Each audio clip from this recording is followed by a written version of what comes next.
اعوذ باللہ من الشیطان الرجیم بسم اللہ الرحمن الرحیم۔ میں اپنے ناظرین کو ایک خوشخبری دینا چاہتا ہوں کہ آج سے ہم تجوید سیکھنے کی مشق کیا کریں گے۔ تجوید ہے کیا؟ اس علم میں ہم قرآن پاک کو صحیح تلفظ کے ساتھ پڑھنا سیکھتے ہیں۔ یہ علم ہمیں بتاتا ہے کہ کس حرف کو کیسے پڑھا جاتا ہے۔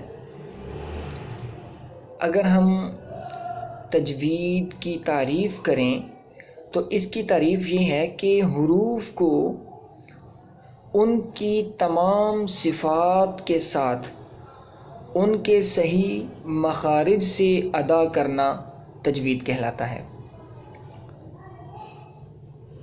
اب اس علم کا جو موضوع ہے جس پر یہ علم بحث کرتا ہے وہ حروف تہجی ہیں، جن کو ہم عام طور پر الف، با، تا وغیرہ کہتے ہیں، اور الف سے لے کر یا تک یہ حروف تہجی ہوتے ہیں۔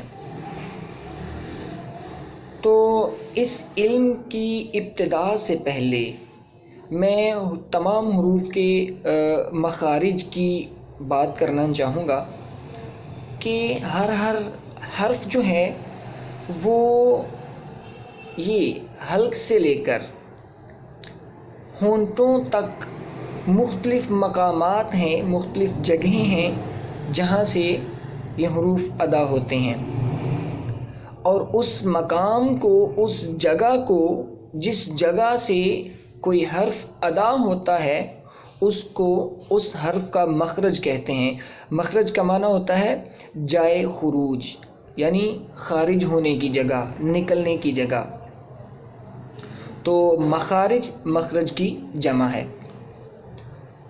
تو آئیے مخارج میں سے پہلے مخرج کی طرف چلتے ہیں۔ پہلا مخرج ہے ہمارا حلق۔ حلق یعنی کہ یہ سینے کا، یہ جو سینے کی ہڈی ہے اس کے اوپر جو اوپر والا کنارہ ہے، جہاں سے آپ اگر دبائیں تو نرم حصہ شروع ہوتا ہے، یہاں سے لے کر یہ گلے کے منہ والے آخری سرے تک حلق ہوتا ہے، اور اس کو 3 حصوں میں تقسیم کیا گیا ہے۔ ایک ہے اقصائے حلق، ایک ہے وسط حلق، اور ایک ہے ادنائے حلق۔ اقصائے حلق جو ہے وہ سینے کی طرف والا حصہ ہوتا ہے، یہ والا حصہ، اور اس کو پہلا مخرج بھی کہتے ہیں۔ اس مخرج سے 2 حروف ادا کیے جاتے ہیں۔ پہلا ہے حمزہ، دوسرا ہے چھوٹی ہا، جس کو عام زبان میں اردو میں ہاتھی والی ہا بھی کہتے ہیں۔ ٹھیک ہے، اب یہاں پر ایک اور بات میں واضح کرتا چلوں کہ جو حمزہ ہے وہ کبھی کبھار الف کی شکل میں بھی لکھا جاتا ہے، اور کبھی کبھار وہ اپنی اصلی شکل میں بھی لکھا جاتا ہے۔ اب الف اور حمزہ میں فرق اس طرح سے کیا جائے گا کہ اگر الف کی شکل پر زبر، زیر یا پیش ہو تو اس کو ہم حمزہ پڑھیں گے، نہ کہ الف، اور اگر الف کی شکل ساکن ہو، اس پر سکون یا جزم ہو تو اس کو ہم الف کہیں گے۔ آئیے ہم اس کی مشق کرتے ہیں۔ تو اقصائے حلق سے جو 2 حرف ادا ہوتے ہیں وہ ہیں حمزہ اور چھوٹی ہا، یعنی ہاتھی والی ہا۔ تو آئیے ان کی متحرک حالتوں میں کس طرح سے ان کو پڑھا جاتا ہے وہ دیکھتے ہیں۔ پہلے ہم حمزہ کی مشق کریں گے۔ حمزہ زبر ا، حمزہ زیر ای، حمزہ پیش او، ا، ای، او۔ اب ان کی ممدودہ حالت کی مشق کرتے ہیں۔ یعنی کہ جب ان پر کھڑی زبر کھڑی زیر یا الٹا پیش ہو یا جب ان کو لمبا کر کے پڑھا جا رہا ہو تو اس صورت میں حمزہ کو کیسے پڑھتے ہیں. حمزہ کھڑی زبر آ، حمزہ کھڑی زیر ای، حمزہ الٹا پیش او، آ ای او. اب اس کی جو دوسری اس مخرج سے جو دوسرا حرف ادا ہوتا ہے وہ ہے چھوٹی ہا. اس کی مشق کرتے ہیں. ہا زبر ہا، ہا زیر ہی، ہا پیش ہو، ہا ہی ہو. اس کی ممدودہ حالت ہا کھڑی زبر ہا، ہا کھڑی زیر ہی، ہا الٹا پیش ہو. یہ تھے وہ دو حروف جو اقصائے حلق سے ادا ہوتے ہیں. تو ان کو جب ہم ساکن حالت میں پڑھتے ہیں تو آئیے دیکھتے ہیں کہ وہ کس طرح سے پڑھا جاتا ہے. ان کو ساکن حالت یعنی جب ان کے اوپر جزم ہو یا سکون ہو اور ان سے پیچھے کسی حرف پر زبر زیر یا پیش ہو تو پھر ان کو کیسے پڑھا جاتا ہے. جیسے قرآن پاک میں لفظ آتا ہے بی سما،